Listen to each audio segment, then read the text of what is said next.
Let us continue reading this book by Uriah Smith, Daniel and Revelation, 1897. We are now reading the comments by Uriah Smith on Revelation 7, verses 1, 2, and 3. My Father in heaven, your mercy and your compassion are so rich and abundant that I come to you today. Oh, Father, help us to endure until the time of the end. Thank you so much for guiding us to all truth. I pray in the name of your Son, through your Son, Jesus Christ. Amen. Uriah Smith comments, the angel ascending from the east. Another literal angel having charge of another specific work is here introduced. Instead of the words ascending from the east, some translations read ascending from the sun rising, which is a more literal translation.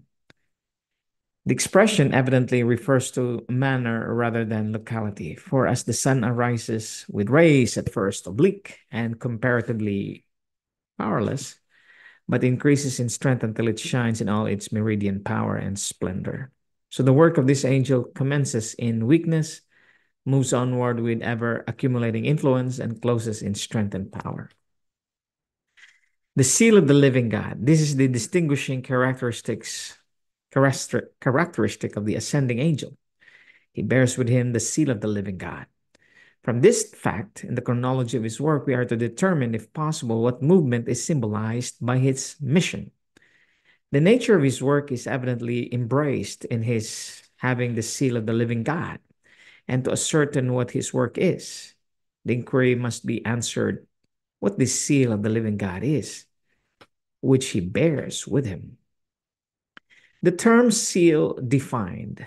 A seal is defined to be an instrument of sealing, that which is used by individuals, corporate bodies, and states for making impressions on wax upon instruments of writing as an evidence of their authenticity.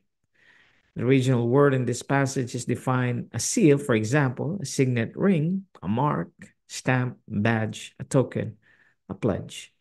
Among the significations of the verb are the following: to secure, to anyone, to make sure, to set a seal or mark upon anything in the token of its being genuine or approved, to attest, to confirm, to establish, to distinguish by a mark. By comparison of Genesis 17:11 with Romans 4:11 and Revelation 7:3 and Ezekiel 9:4, in connection with the above definition, the reader will see that the words token, sign, seal, and mark are used in the Bible as synonymous terms. The seal of God is brought to view in our text is to be applied to the servants of God. We are not, of course, to suppose that in this case it is some literal mark to be made in the flesh, but that is some institution or observance having special reference to God, which will serve as a mark of distinction between the worshippers of God and those who are not in truth his servants, though they may profess to follow him. Number 2, the use of a seal. A seal is used to render valid or authentic any enactments or laws which a person or power may promulgate. Frequent instances of its use occur in the scriptures. In 1 Kings 21, verse 8, we read that Jezebel wrote letters in Ahab's name and sealed them with his seal.